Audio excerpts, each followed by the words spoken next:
मध्य प्रदेश के पूर्व उच्च शिक्षा मंत्री जीतू पटवारी ने एक बार फिर शिवराज सरकार पर जमकर हमला किया। जीतू पटवारी ने कहा कि लोकतंत्र की हत्या करने वाली शिवराज सरकार में व्यापम 2 घोटाला फिर सामने आया है, जिसमें विद्यार्थियों को एक समान नंबर देकर बता दिया कि शिवराज जी आए हैं और साथ में व्यापम घोटाला लाए हैं।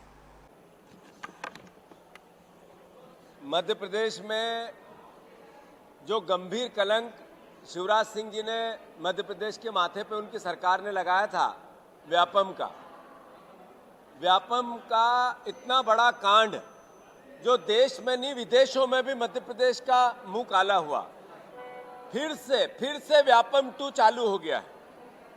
आज आप देखो कि 10 छात्रों की एक जैसी व्यापम के माध्यम से एक जैसे नंबर आए। ये अपने आप में बताता है कि फिर से शिवराज जी आए हैं और व्यापम को दोहराए हैं।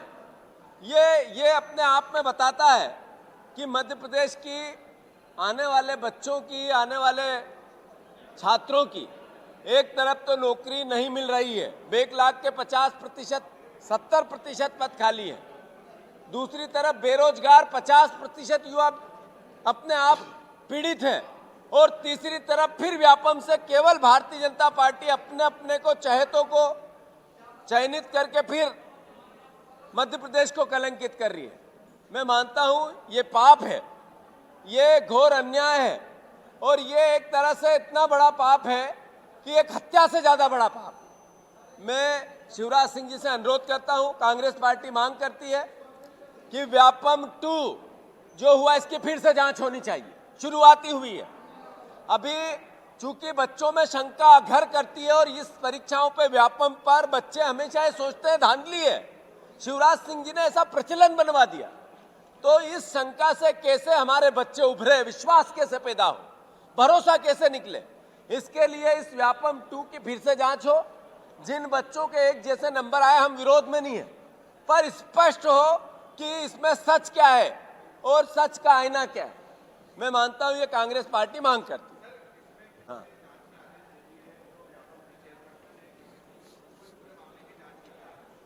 कृषि मंत्री कमल पटेल कब क्या बोलते हैं उन्हें पता ही नहीं होता, कब जांच के आदेश देते और कब आदेश निकलते ही नहीं है, ये उनको आभास ही नहीं होता।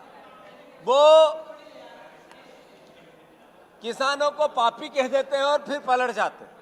किसानों का ऋण माफ कर देंगे और फिर बजट में नहीं देते। फिर किसानों के उपार्जन पर बड़े बड़े भाषण दे देते, पता ही नहीं होता कब कहां क्या बोला। रेत के लिए अवैध खनन को लेकर मुख्यमंत्री को चिट्ठी लिख देते और फिर भूल जाते। तो कमल पटेल कब क्या बोलते हैं उनकी विश्वसनीयता ही नहीं।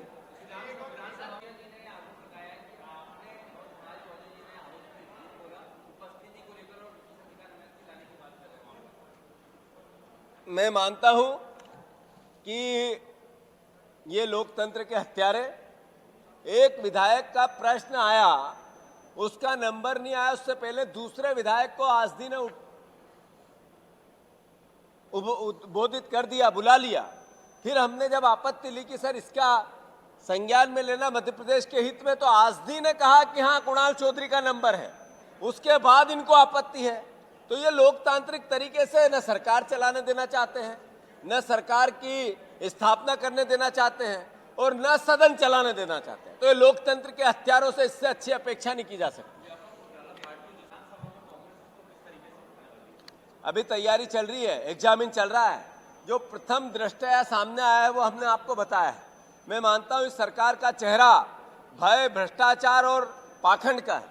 इस सरकार का चेहरा बेईमानी और षड्यंत्र का है। तो मैं मानता हूं कि डर लगता है मध्य प्रदेश के नए बच्चों को।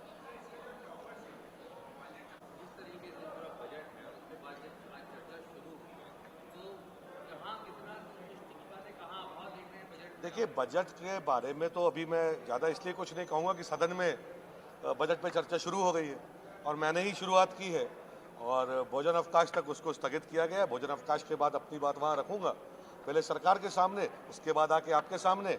जहाँ तक आज महत्वपूर्ण विषय है जिस पे सदन में चर्चा हुई, वो था माँ नर्मदा में मिल रहे गंदे नालों को लेकर, जिस पे हमने सम्मानीय मंत्री जी को ध्यान इस ओर आकर्षित किया कि बहुत बार घोषणाएं हुई, बड़ी बड़ी बातें हुई, मां नर्मदा सेवा यात्रा भी मुख्यमंत्री शिवराज सिंह जी ने निकाली थी।